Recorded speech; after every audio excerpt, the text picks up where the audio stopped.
significa eso? Perdón. Sí, el 28 de abril. ¿Qué significa eso? Fue la semana en que, anterior a la Semana Santa, el jueves tuvimos sesión, ese día se presentó, y bueno, ya nos fuimos de vacaciones, regresamos toda esa semana que nos dieron. La siguiente, por favor. Y finalmente, pasando la primera, fue un llamado de atención para el Ejecutivo porque había mucha gente pendiente de esta reforma y finalmente se publicó el proyecto de decreto el 3 de abril de 2012. O sea que apenitas. Ya no hubo necesidad de volver a presentar el punto de acuerdo porque ya se había publicado el punto de acuerdo del senador Arturo Hernández.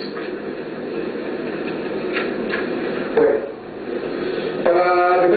para entrar en materia, debemos de entender que en el 2008 hubo una reforma en el mismo sentido que planteaba la reforma que presentó el Ejecutivo que se publicó el 20 de noviembre de 2008. Bueno, abarcaba esos aspectos, una redefinición de conceptos legales, se introdujo el sueldo base del servidor público, la sustitución del término inutilidad por el de incapacidad para que no fuera en términos discriminatorios, el incremento del 11 al 15% para el servicio médico y otras prestaciones. ¿Cuáles prestaciones? Los centros de bienestar, becas y créditos de capacitación. El incremento del porcentaje de la ley para calcular el retiro de compensación del 70 al 80%, el incremento del 60% al 90% con base en una tabla progresiva, ahorita la vamos a ver. Para años de servicio que va de los 30 a los 45 años, la cantidad que se menciona del haber de grado, que se toma como sueldo base para calcular el haber de retiro y la pensión respectivamente. Esa fue la reforma del 2008. Ahora, vamos a entrar en materia. Esta es, yo creo, la gran preocupación de cómo se va a ir implementando esta reforma y cómo van a ver ustedes a verse beneficiados de acuerdo a un tabulador. Un aspecto típico de la profesión militar, y esos son razonamientos de la Comisión Dictaminadora, de la Comisión de Seguridad Social, que fueron argumentos sólidos para la aprobación de esta reforma.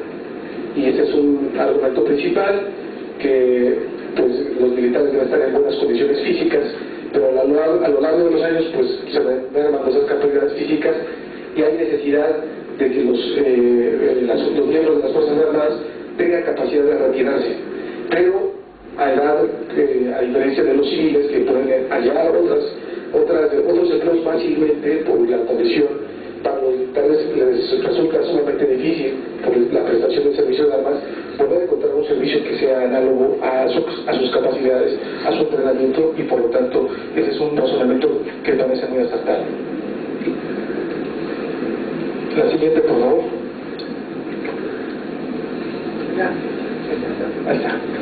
Y bueno, ese es otro razonamiento. Dice que se ha intentado definir el término aceptado en la legislación, se ha entendido más o menos analógicamente. Los tribunales han contemplado que el retiro equivale a una jubilación civil, y eso indudablemente pues no puede ser de esa forma, ¿no? Entendido por la naturaleza y que de los miembros de las Fuerzas Armadas, y ese es otro razonamiento que establece ahí. Dice que a diferencia de la jubilación, cuya única consecuencia es la apreciación del haber de la pasividad, en el retiro militar, el cumplimiento o no de ciertos requisitos genera diferentes derechos y obligaciones, entre los cuales incluyen la posibilidad o no de gozar íntegramente el haber de pasividad. Ahora bien, en el régimen de seguridad social y para efectos de retiro, el personal de las Fuerzas Armadas no se retira del servicio activo de las armas por vejez, lo que les explicaba, sino por antigüedad. Si cumplidos ciertos años de servicio, se retiran. Esto es, llegar a la edad límite para permanecer en el servicio activo es un factor que responde a la estructura propia de las Fuerzas Armadas y que por su naturaleza jerárquica no puede ser alterado por un principio rector de toda la institución armada.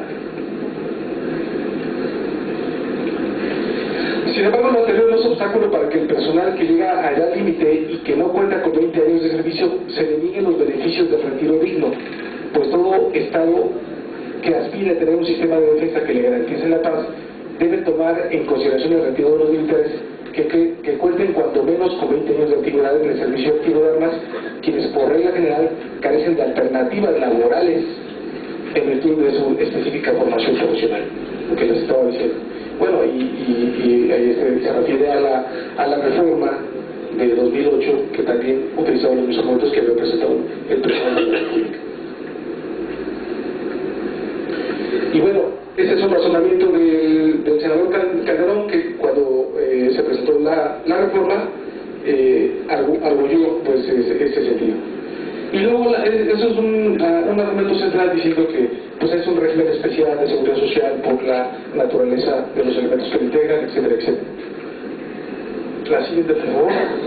Bueno, ahí está la parte sustantiva que vamos a analizar, que creo que es de mantener, porque en general la reforma fue muy bondadosa, como ustedes vieron, es en la parte sustancial, y que además fue una parte que entró en debate por la cantidad de recursos que involucraban para el aumento de los salarios en el retiro. Dice, el aumento de los militares para que pasen la situación de retiro se les completarán a partir de los 20 años de servicio y se les adicionará el 50% al haber de retiro